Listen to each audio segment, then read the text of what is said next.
The status quo must go. When we stop them from dividing us along race lines and gender lines and geography, when we come together. វិលត្រឡប់ទៅកាន់ឆ្នាំ1888នៅពេលដែលក្រុមស្ត្រីធ្វើការនៅសិប្បកម្មបានងើបឈរតវ៉ាប្រឆាំងនឹងលក្ខខណ្ឌការងារដ៏អយុត្តិធម៌ដែលដឹកនាំយ៉ាងសកម្មដោយលោកស្រី Annie Besant រឿងរ៉ាវដ៏ចម្រូងចម្រាសនេះត្រូវបានផ្ដួចផ្ដើមរហូតដល់ដើមសតវត្សទី20ឆ្នាំ1900ដល់1907ចលនាទាមទារសិទ្ធិបោះឆ្នោតកាន់តែខ្លាំងក្លាស្ត្រីរាប់ម៉ឺននាក់បានដើរក្បួនដង្ហែដើម្បីទាមទារសិទ្ធិសេរីភាពក្នុងការបោះឆ្នោតក្នុងអំឡុងពេលសង្គ្រាមលោកលើកទី1ស្ត្រីបានចូលរួមជាចំណែកយ៉ាងធំដើម្បីជំនួសឲ្យបុរសដែលបង្ហាញឲ្យពិភពលោកឃើញថាស្ត្រី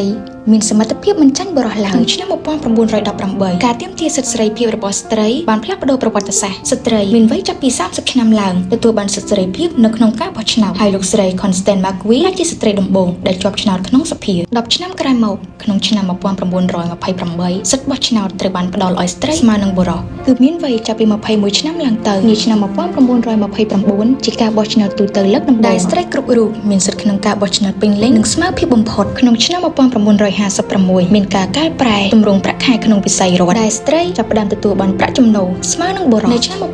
1958ស្ត្រីត្រូវបានអនុញ្ញាតឲ្យចូលក្នុងសភាជាន់ខ្ពស់ជាលើកដំបូងនាឆ្នាំ1968ស្ត្រីនៅតែមិនទាន់ទទួលបានយុត្តិធម៌ទោះបីជាមានការកំណែទម្រង់ជាច្រើនលើកច្រើនសារក៏ដោយជោគជ័យដ៏ធំបំផុតនៅឆ្នាំ1970ច្បាប់ស្តីពីការបញ្ចប់ការរើសអើងលើប្រាក់ខែស្ត្រីត្រូវបានអនុម័តជោគជ័យដ៏ធំធេងនៅឆ្នាំ1974សហព័ន្ធស្ត្រីត្រូវបានបង្កើតឡើងនិងនៅឆ្នាំ1975ច្បាប់ប្រឆាំងនឹងការរើសអើង gender ត្រូវបានដាក់ឲ្យប្រើប្រាស់ហាមឃាត់ការបដិសេធស្ត្រីក្នុងការងារនិងការអប់រំដោយអង្គការសហប្រជាជាតិនិងពិភពលោកបានទទួលស្គាល់នៅថ្ងៃទី8មិនិនាឆ្នាំ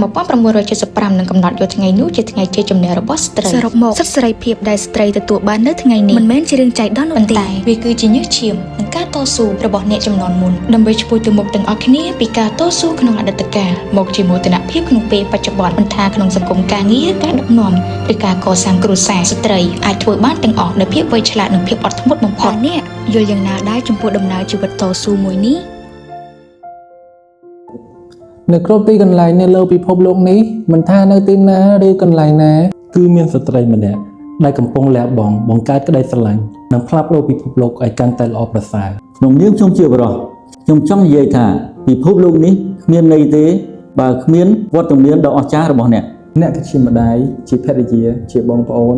ជាវីរនារីដែលពួកយើងតែងតែកោតសរសើរអ្នកជានិច្ច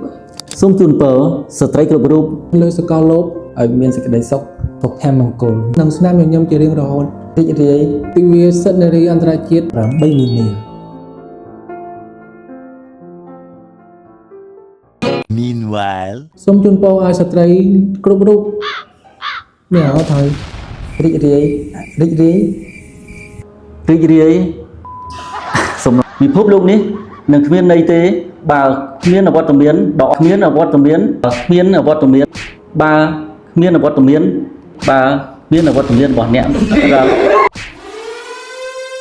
សូមអរគុណ